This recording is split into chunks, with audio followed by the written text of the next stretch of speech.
अमावस की काली अंधेरी रात थी। हेमा मात्र 1 साल की बच्ची थी। राजू के लाख मना करने के बाद भी उसकी पत्नी ने उसकी बात नहीं सुनी। हेमा की आंखों के सामने उसकी माँ आग की लपटों में जलकर राख हो गई।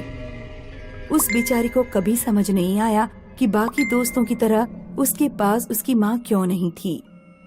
इस बात को 25 साल बीत गए और इससे पहले कि ज्यादा देर होती, राजू ने अपनी बेटी की शादी तय कर दी। हेमा की शादी के दिन राजू को अपना 25 साल पुराना वादा पूरा करना था। पापा, अपना ख्याल रखना और प्लीज अपनी दवाई टाइम पे ले लेना। बेटा, तू भी अपना ख्याल रखना, खुश रहना और ऋषि को भी खुश रखना।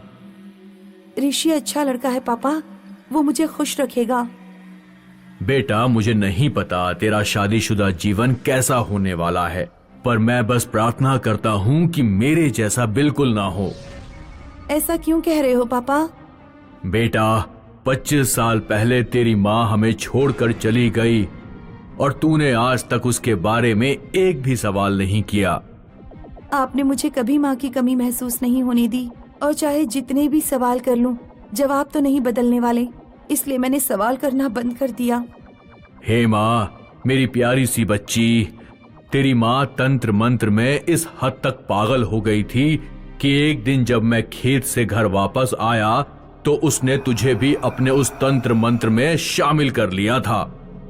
ये जो निशान तेरे हाथ में है उसी दिन लगा था। उसने तेरे हाथ में चाकू घोंप दिया था। मेरी खुद की माँ ने ऐसा क्यों किया मेरे साथ? उस चाकू से भूतिया शक्ति वो बुलाती थी। पर ये सब आप मुझे आज क्यों बता रहे हैं पिताजी? उस दिन मैंने तेरी माँ से पहली और आखिरी बार झगड़ा किया था। गुस्से में मेरा हाथ उठ गया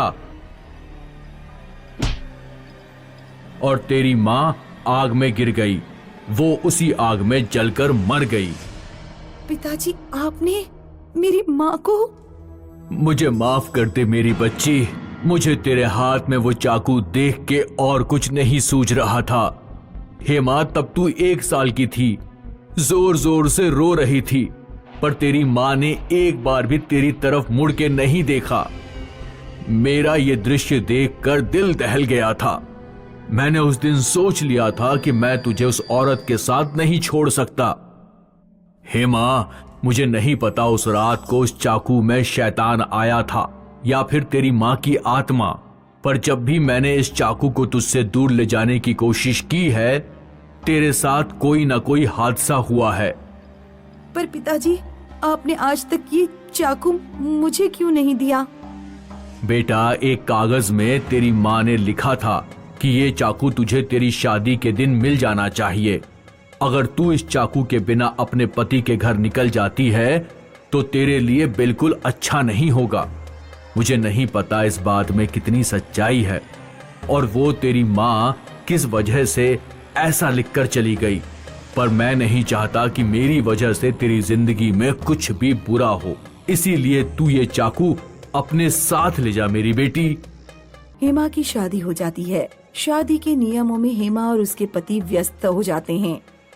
बहुत महीनों के बाद हेमा को एक दिन अपने पिता की बात याद आती है। वो उस चाकू को अपने बैग से निकालती है। माँ ने ऐसा क्या किया है इस चाकू के ऊपर? क्या मुझे इसका इस्तेमाल करना चाहिए?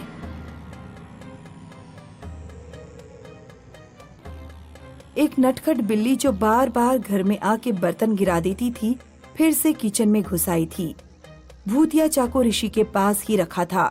उसने झट से चाकू उठाया और बिल्ली के पीछे भागा। ऋषि का पैर फिसला और चाकू उड़ के बिल्ली की गर्दन में जा गिरा। ऋषि और हेमा दोनों थोड़ा चौंक गए कि चाकू ठीक बिल्ली के गर्दन में कैसे फंसा।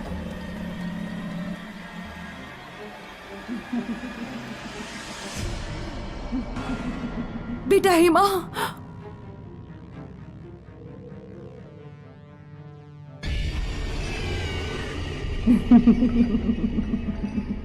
हेमा, तू तो गई।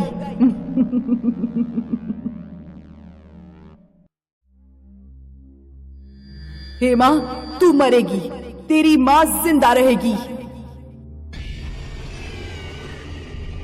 हेमा, तेरी माँ आ गई। नहीं, तुम मेरी माँ नहीं हो।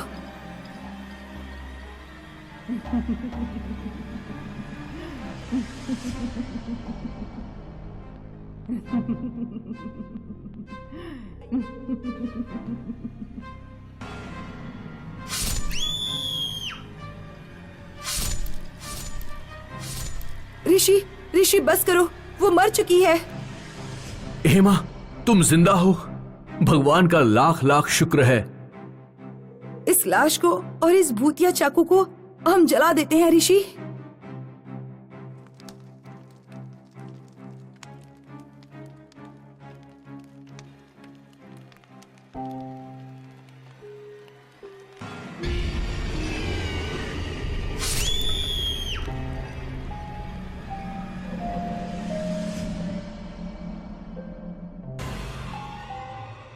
ये कहानी है जबलपुर में रहने वाले हीरा की। हीरा की पिछले साल ही शादी हुई थी और अब उसकी पत्नी गर्भवती थी। एक दिन हीरा की पत्नी के पेट में दर्द शुरू हुआ।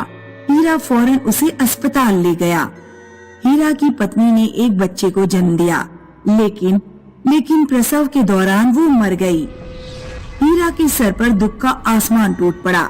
अब इस बच्चे को माँ का प्यार कौन देगा? बिना माँ के इस बच्चे का क्या होगा?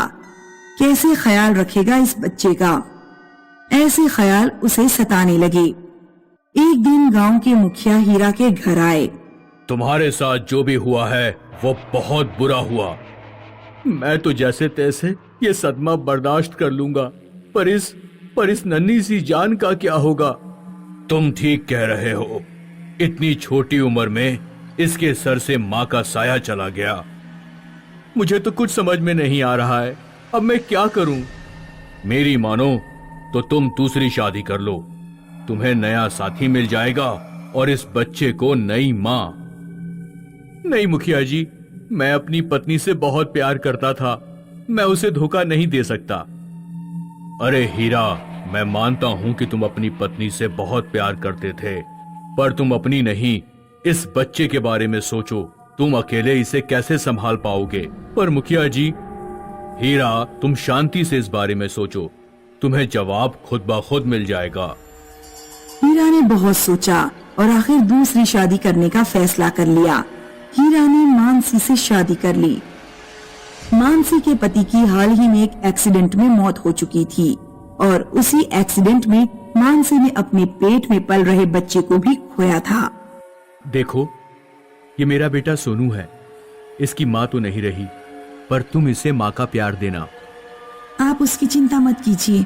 मैं हूँ तो इसकी सौतेली माँ, पर मैं इसे अपने बच्चे की तरह प्यार करूंगी। मानसी सोनू का बहुत अच्छे से ख्याल रखती है। हीरा भी इस बात से बहुत खुश होता है। कुछ दिन बीत जाने के बाद एक रात जब हीरा सो रहा होता है, तभी कुछ आवाजें सुनकर हीरा जाग जाता है। तब वो देखता है कि मानसी एक कोने में अपने बाल खुले छोड़ कुछ मंत्र पढ़ रही है। हीरा डर के मारे कुछ बोल न सका और सो गया। अगले दिन मानसी ने हीरा की कलाई पर एक धागा बांध दिया। हीरा को कुछ समझ नहीं आया। उसी रात हीरा ने देखा कि मानसी सोनू के ऊपर मंत्र तंत्र कर रही है और उसने सोनू के हाथ में भी एक धागा बांध दिया है। अगले दिन हीरा मुखिया के पास गया और उसने सारी हकीकत मुखिया को बता दी।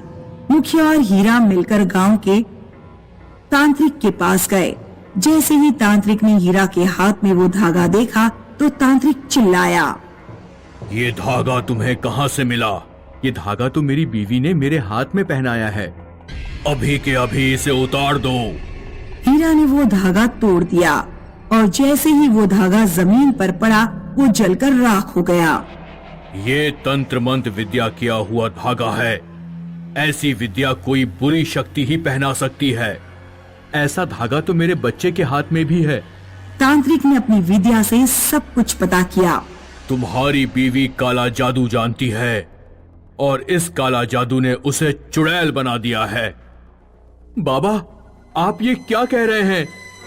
तुम्हारी बीवी का पहला बच्चा जो एक्सीडेंट में मरा था, उसे दोबारा पाने के लिए वो तुम्हारे बच्चे की आत्मा को अपनी मुट्ठी में करना चाहती है। बाबा, कुछ भी करके मेरे बच्चे को बचा लीजिए। तुम्हें आज रात ही तुम्हारे बच्चे के हाथ में जो धागा है उसे तोड़ना पड़ेगा। जैसे ही वो धागा टूट जाएगा तुम्हारा बच्चा उसके वश से मुक्त हो जाएगा। बाकी सब मैं संभाल लूंगा, जैसा आप कहें बाबा। रात को जब मानसी सो रही थी तभी हीरा चुपके से अपने बच्चे की ओर बढ़ा। हीरा ने बच्चे के हाथ में वो धागा देखा। हीरा वो धागा तोड़ने की कोशिश करने लगा। तभी अचानक पीछे से आवाज आई, ये तुम क्या कर रहे हो? हीरा ने पीछे देखा तो उसके होश उड़ गए। मानसी पूरी तरह डायन बन चुकी थी। उसके खुले बाल और डरावना चेहरा देखकर हीरा थर-थर कांपने लगा। हीरा ने अपनी पूरी हिम्मत जुटाई और वो धागा तोड़ने की कोशिश करने लगा। तभी मानसी हीरा का गला दबाने लगी। हीरा अपनी पूरी जान लगाकर वो धागा तोड़ने की कोशिश कर रहा था और इधर मानसी हीरा के गले को और कस के दबा रही थी। आखिरकार वो धागा टूट गया। टूटे धागे को देखकर मानसी गुस्से में आ गई और उसने हीरा को एक कोने में फेंक दिया। ये तुमने क्या किया? अब मैं मेरे बेटे को कैसे जिंदा करूं? अब मैं तुम्हारे बेटे को भी जिंदा नहीं छोड़ूंगी। ये कहकर वो सोनू की तरफ बढ़ी। तभी वहाँ तांत्रिक आया और उसने मानसी पर मंत्रित किया हुआ जल फेंका। जैसे ही जल मानसी पर पड़ा, मानसी जल के भस्म हो गई। हीरा दौड़ते हुए अपने बच्चे के पास पहुंचा। अपने बच्चे को सुरक्षित देखकर उसकी जान में जान आई। हीरा ने अपने बच्चे को अपनी बाहों में उठाया और उसे कस के गले लगाया।